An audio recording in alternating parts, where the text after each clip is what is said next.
Today on Mr. Media, I'll talk to Eila Mell, author of a spectacular new photo history book, New York Fashion Week, the designers, the models, the fashions of the Bryant Park era.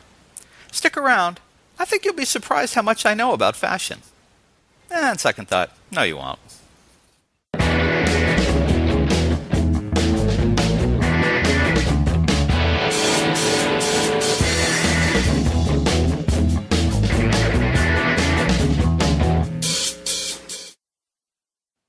So much media, so little time. Who keeps track of it all? That would be me. This is Bob Andelman, and this is the Mr. Media interview. You know, MrMedia.com, MRmedia.com. Stop by and check it out. There are more than 900 archived celebrity and pop culture interviews for your listening pleasure. The show is brought to you today by Audible. Audible is offering Mr. Media listeners a free audiobook download and a 14-day trial offer to give you a chance to check out their very cool service. I love listening to books on tape. If you've never tried it before, actors or sometimes the authors themselves read to you. It's great for the commute, the beach, or even unwinding before bed. You can choose a free audiobook from Audible's enormous library of best-selling titles, including The Help by Catherine Stockett, A Stolen Life by J.C. Dugard, and Bossy Pants by Tina Fey. Here's an excerpt from Bossy Pants, read by the author, Tina Fey. Because I am nothing if not an amazing businesswoman, I researched what kind of content makes for best-selling books. It turns out the answer is one-night stands, drug addictions, and recipes.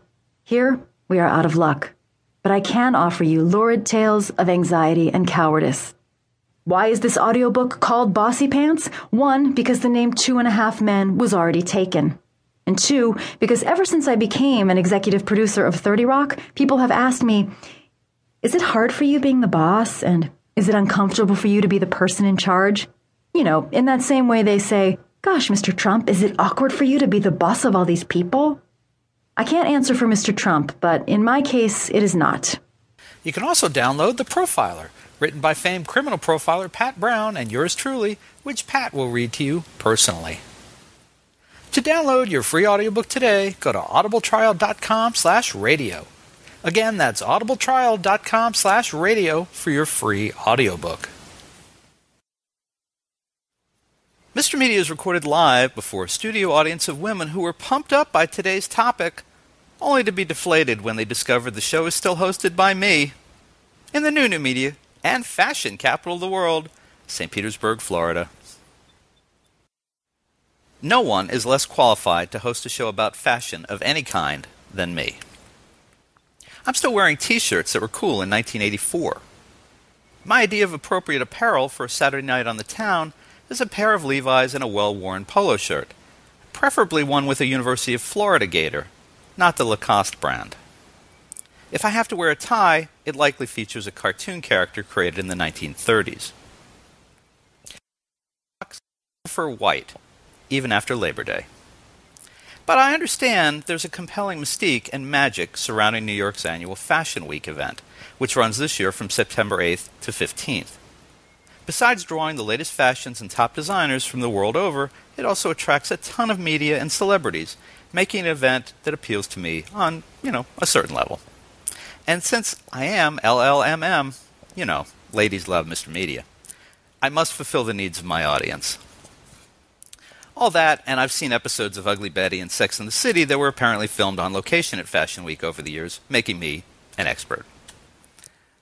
Eila Mell's new book, New York Fashion Week, the designers, the models, the fashions of the Bryant Park era, does a brilliant job of capturing the atmosphere and changing styles and faces of the event since it was centralized in 1994 at one location. She breaks down each year in easy-to-digest buckets, including the overriding fashion theme, the trends, a snapshot of the scene, its fresh faces, and celebrity attendee photographs. I thought it would be interesting to talk with her and see if she could put the event in perspective for me. Eila Mell, welcome to Mr. Media. Hi. Nice to have you here. Thank you. Now, I've never been to Fashion Week. I probably will never go. I've never thought about attending. And let's say your job is to sell me on it. Okay. Why would I find this appealing? Why would I want to go to this? Well, it's like the circus comes to town. They put up tents, and the most fabulous people in New York show up. It's so much fun. There's celebrities, there's editors. It's just a spectacle for the eyes, number one. And number two, there's so much creativity and talent that is happening there. I can't imagine anyone not wanting to go. I do like a good circus. See? And now, in comparison to getting an invitation to the Cannes Film Festival, the Academy Awards, or a party at P. Diddy's in the Hamptons, where does Fashion Week rank in social importance? How important would it be to me if I was getting all those other things as well? Oh, I think it's very important. It would mean that you are a very, very important person. Now I feel bad I haven't gotten that invitation. I don't know what to think about that. Well, there's not too much in Florida, so I wouldn't worry about it. Well, yeah, okay. We don't need to wear so many clothes here. It's That's always right. hot, right? One season, All right. Thanks for making me feel better, Eila. Always. So as you organize this book, the photos, the interviews, what did you learn about New York Fashion Week? And I keep saying New York because there are fashion weeks in a lot of places. But what did you learn about New York Fashion Week that surprised you? What the biggest surprise, I think, was really how much has changed since it began. And it really wasn't that long ago that the shows were centralized at Bryant Park. It only really started in 1993, and it's completely different today. And so I just think it's not a long time for such major change. Well, what were some of the changes? I mean, how is it? I assume it's bigger, just the fact that I've heard of it now and probably did not know it existed in 1994. But what's changed about it? What's is the emphasis? It's really the internet and social media has taken over, and it's changed the game in fashion. When it started, looks would come down the runway, and months later, the general public would see it. And now, the second a look hits the runway, people are tweeting it. And so fashion has become very fast. And also, something that's different is there are a lot of stores now, lower-end stores, that are copying the look right away. And a couple of weeks later, they're in the stores, these copies of clothing that you won't get, in the better stores later on. So, yeah, that's interesting. So the knockoffs are appearing before the main line. That's right. Yeah. And, it's not necessarily a bad thing. It's different. Fashion is much more open to everyone now, and it wasn't like that in the beginning. So, okay, now I'm not good with women's stores, but so instead of seeing it in, okay, I can't even think of it. Thank you. Instead of seeing it first there, the woman who shops where at Penny's is seeing it there, perhaps, and it's more like the stores like H&M. They do a pretty good job in recreating, the big trends, and they know what's going on. They really seem to know what people want to wear, and I think they do great business because of that. As a writer, you know how we value copyright and we value intellectual property rights. This seems incredibly unfair to the designers and the original manufacturers who can't get it to market as quickly as the knockoffs can. What's the industry doing about that? Well, there's only so much they can do about it. But yeah, intellectual property is a very big issue, and people are concerned about it. They're not knockoffs; they're copies, and that's different. They're not pretending to be the real thing. But they're copying it nonetheless. Yeah, right. I mean, it's still. So, let me ask you this: are the manufacturers, the original designers, I should say, they only sell so many copies of a certain dress, probably to begin with, because they sell it at the high end. They sell it to a very specific audience. Are they still going to sell the same number of that item at the high end? I think they will. I think that the customer who's shopping at H&M isn't always going to be the customer that's shopping at Bergdorf Goodman. And so while it is an important issue to be aware of, I don't think they're really stealing business from the designers. I know I was surprised to look at the New York Fashion Week site, or as it likes to be called, the Mercedes-Benz Fashion Week site, Right. and see that YouTube is going to be streaming from Fashion Week live from the runways and the shows. And I thought, before I even thought about what you're talking about in terms of the copies, I thought, that's crazy. I mean, plus, doesn't the event, putting aside the fact that they can now copy something that much quicker because they're seeing it as it's happening in New York, they don't even have to spend budget to go there. They don't have to be in a hotel or anything. But doesn't it take away some of the exclusivity of the event by having it on YouTube? I mean, P. Diddy's not streaming video of his party at the Hamptons this weekend. Well, yeah, that's true. But I don't think it is taking away the exclusivity of being there. It's different being there and watching it, on your computer screen. And I think it's wonderful to watch it on your computer screen. I do that myself. You can stay in your pajamas and watch a show. It's great. But again, if you can be there, chances are you'll want to be there just to soak in the atmosphere. And also, there really is no substitute to seeing the clothes and how they move live. Okay, so I got to ask, because you brought up the pajamas. Whose pajamas are you wearing? Oh, you don't want to know. Oh, well, okay. All right. I just thought I got to get that Joan Rivers question in. These pajamas that you're wearing, Eila, whose are they? Who's the designer? Is the event, maybe we should have dealt with this, but is the event more a public spectacle today for the public or for the industry than it was in '94? It's definitely more of a public spectacle. Absolutely. There are more celebrities there now. There's photographers are everywhere. I've seen paparazzi fighting with each other to get to, a certain celebrity. It's a bit crazy, but I think that adds to the fun of it. Is it more than it was? Definitely. I referenced in the introduction that I was aware of it probably because of Sex and the City years ago. And of course, Ugly Betty has done stuff around it while it was on the air. Did Sex and the City and Sarah Jessica Parker, because of the exposure that show got, have something to do with making it a bigger public event than just an industry event? I'd never heard of it before.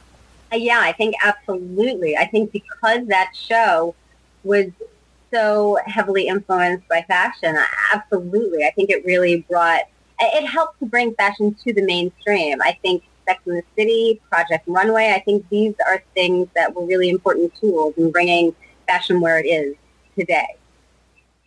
And does Sarah Jessica Parker get respect for this? Yes, I think so. I mean, yeah, why not? She looks great. She's a great face of fashion, of course. And she did I read that she actually has her own line, or she's working within someone else's line? She was, yeah. She was the creative director at Halston, which is incredible. Yeah. Was that for show? Yeah. Nobody's listening. Nobody's watching. Was that just one of these celebrity pat you on the back things, or was she actually doing designs and stuff? I personally was not in the room, but I believe that it was not for show. But okay. I'm not an authority on that. And we hear a lot about celebrities attending every year, and I know the event is starting tomorrow, right? Yeah. So starting tomorrow, Mr. Media's email is going to start filling up with all these photographs of celebrities seen at Fashion Week, wearing this one's fashion, this one's clothes, all that kind of stuff. Yeah. Now, do they attend, men and women, do they attend because they love fashion, or because they have something to promote, or they like attention and they know that's where the media is going to be? What's the real draw there? Well, of course it's different for everyone. There are so many celebrities that love fashion. And also, a lot of times they are friends with the designers and they really want to come and show support. And also it's not a bad thing for a celebrity to be associated with a certain label. that can be very good for them PR-wise. And we're going to break in a second, but I wanted to ask you, I mentioned that it is Mercedes-Benz Fashion Week. I honestly don't know how long they've been a sponsor or that there's been a corporate sponsor, but is that a problem that it's, instead of being New York Fashion Week, it's Mercedes-Benz Fashion Week? I mean, does that put us, like one step away from Maybelline putting its logo, over every model's heart? No, I don't think so. I don't see any difference between, Mercedes-Benz Fashion Week and the Mets playing at Citi Field. There's corporate sponsorship everywhere. So maybe we'll see Valvoline on someone's. No. I don't think so. No. All right. But Mercedes, that could happen.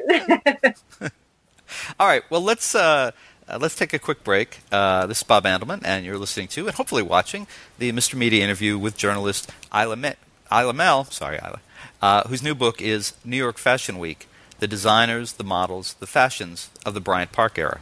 And we'll be right back.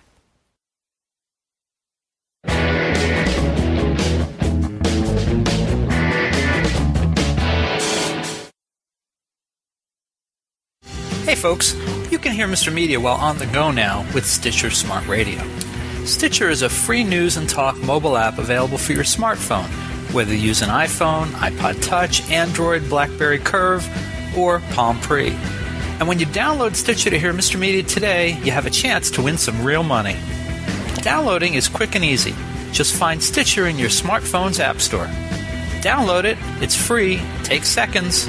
Then, during registration, hit the promo code box and enter Mr. Media, that's MR Media, to get automatically entered to win $100. The latest episode of Mr. Media will be waiting for you in Stitcher's favorites right on your phone. You'll get access to lots of other amazing shows, too, always available to you on demand, no syncing. Some of my favorites include WTF with Mark Maron, Plus One Per Diem with Kevin Smith, and The Nerdist with Chris Hardwick. It's all free and all instant to you on Stitcher Smart Radio. And don't forget to win the money.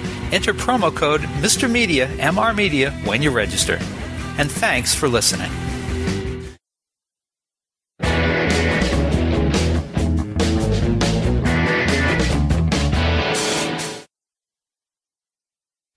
This is Bob Andelman, and you're listening to and hopefully watching the Mr. Media interview with journalist Eila Mell, whose new book is New York Fashion Week: The Designers, the Models, the Fashions of the Bryant Park Era. So what is it that drew you to fashion coverage? I mean, we were talking before, your other books are nothing about this. Why fashion? Why now? Fashion has always been the thing that I really loved. I started out writing about Hollywood, and it's really not such a big leap to go from Hollywood to fashion. I just felt that the time was right for me to make this change, and I'm so happy that I did. Good.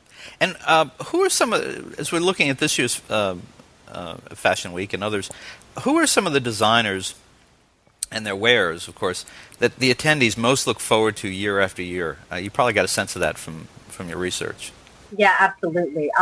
Marc Jacobs is huge. Everyone wants to go to his show. Michael Kors is always a favorite. Ralph Lauren, Donna Karan. Then there's a lot of great newer designers. Alexander Wang is really someone to watch. Joseph Altuzarra. I mean, there's so many great designers. I have to tell you that something that struck a lot of stuff. There's some wonderful photography in the book, and there's a photo of Betsy Johnson. And every time I see her, and I don't know that much about these things. Every time I see her, I look at her and I think that woman has got to be fun to hang out with. Yeah, she just radiates in pictures that she's just fun, that she would be entertaining to make conversation with. Is that a fair assumption on my part? Oh, absolutely. Betsy Johnson is so great. And I know the picture you're talking about. It's just a great picture of her.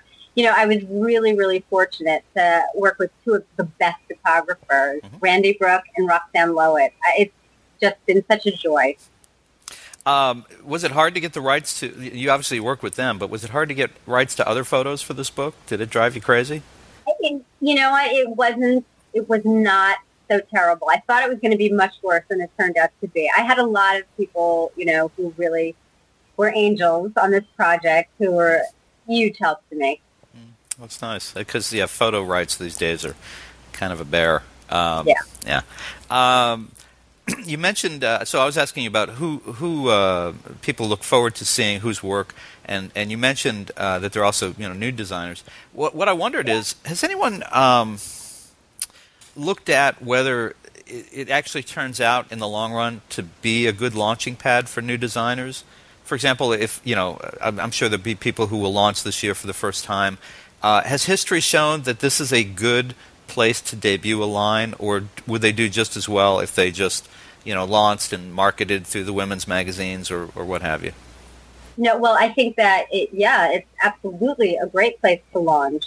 There's built-in coverage that you wouldn't get otherwise if you weren't showing during New York Fashion Week. Can the response to a new line debuted at Fashion Week, if the reaction is bad, can it do just as much damage as good reaction can do good to someone else's work? Yeah, it really can. There are some people who feel that designers shouldn't be reviewed for a few seasons to really get their footing. There's so much media now, and as we talked about, fashion is so fast and it's somewhat disposable. That yes, absolutely, a bad review can be very detrimental to someone's career. Yeah, I mean, the social media happens so quickly. As a matter of fact, I just got this in. Someone in Queens says that they really like you, but they think I'm terrible at this. I mean, this show hasn't even aired yet, and the social media has already picked up on it. Well, that's not a bad review. Well, for you, yeah, it's great. I'm just getting the usual stuff I get. What do you expect will be big headlines coming out of Mercedes-Benz Fashion Week this year? Well, you never know what's going to happen, and that's the fun of it. But, I think that everyone is going to look to see what the big trends are. That's going to, of course, be a big story. For now, Marc Jacobs really seems to set the trend, but we'll see. We'll see what happens. The element of surprise is big. Is there always an element of scandal that comes out of the event? We hope so. One hopes. So that answers that question. I mean, it's not as much fun if something's not happening, right? Oh, well, of course. So are we hoping for the entire clan of Kardashians to show up? Maybe Lindsay Lohan? What are we looking for this year? Something new? Who knows? Something fabulous. I got it. All right, so I've asked you these mostly serious questions because I want to ask you this. This is what I really want to know. Okay. Why do some designers persist in taking perfectly gorgeous young models every year and covering them in face paint or forcing them to wear these hideous outfits that will never again see the light of day? They won't be in stores. And I wondered, is it about making a fashion statement or just getting attention because they fight so hard amongst themselves to get attention and to stand out? I don't think it's just to get attention. Designers are very creative. And when they do something like that, it's because that's their vision. And they are, it's not, you're right in saying that every look won't be produced for the stores. Absolutely. But they are communicating a message and, they're selling an image. And so if there's something outrageous that illustrates the feel of that collection, then why not put it on the runway? The runway is supposed to be larger than life. Well, I have one that stood out for me. I'm going to hold it up. Hopefully I can get it in front of the camera. This okay. is, I can't see a page number. You'll recognize this when you see it. Yes, I do. This guy with the spider on I think that's a man with a spider on his head. It is. Okay, so yes. So, and now that's not even what I was thinking about when I talk about, covering up some gorgeous model. I don't know if he's gorgeous or not, but a lot of times we see these beautiful young women who are just like caked in makeup, or they're wearing a burlap sack for some, or, just something insane. And I will never understand that if I live to be 100. And I won't. Well, you wouldn't wear that hat? Why not? No, I won't live to be 100. I might wear the hat, but I wear Superman neckties. What do you expect from me? My husband does too. I don't know. So, I mean, it's just, it happens, right? I mean, fashion happens. Yeah. All right. And so, last question, pretty much the last question about Fashion Week. Has anyone ever done an actual study to figure out whether a smiling, cheerful model sells more or less clothing than a dour, depressed-looking, suicidal model? I don't know, but it's not a bad idea. I look at the pictures. I mean, the photography in the book is, I mean, it's outstanding no matter what. But you do see examples of, there's Betsy Johnson as the designer who stood out to me. And every time I see her, I think that, I want what she's having.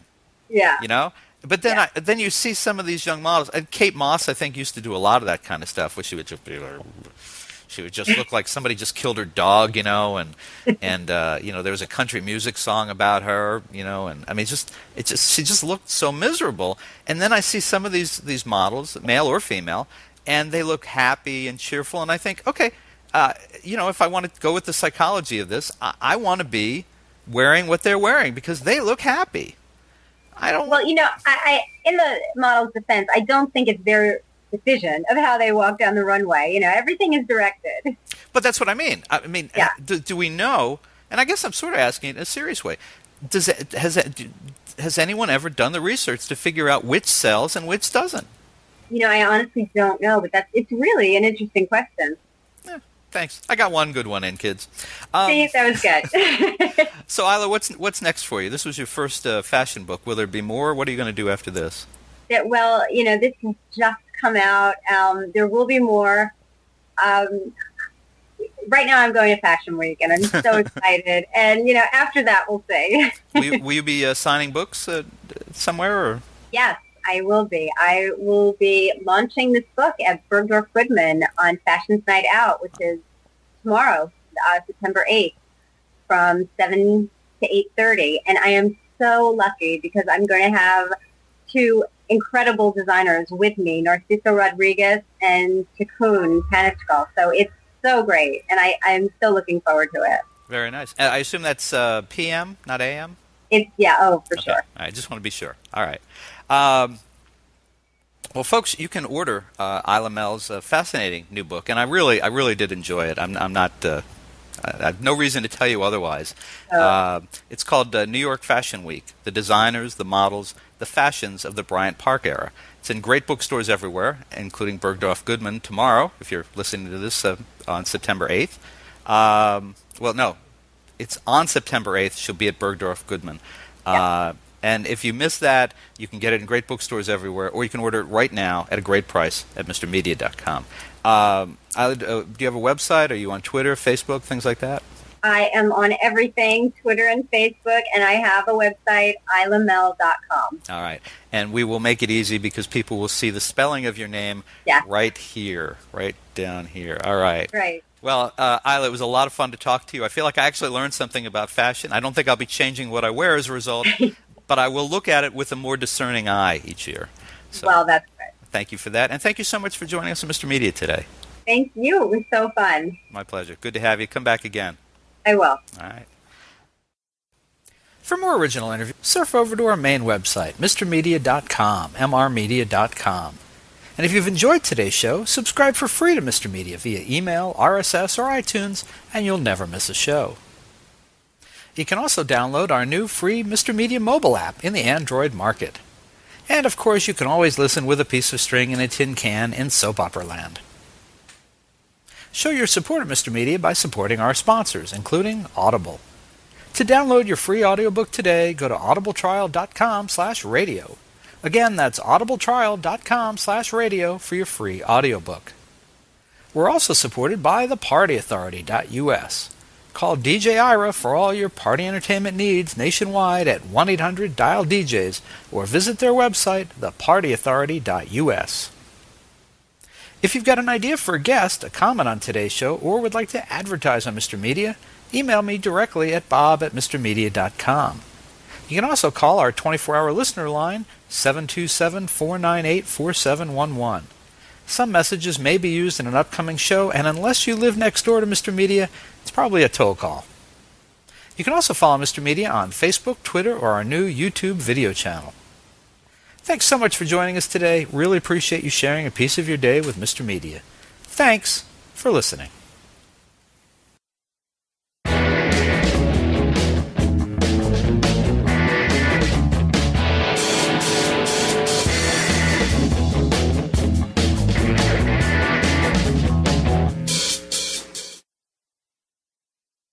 Hi, this is Jeff Keane, or Jeffy from the Family Circus. Whenever I talk to people and I say, who's listening to Mr. Media? They say, not me, and I don't know.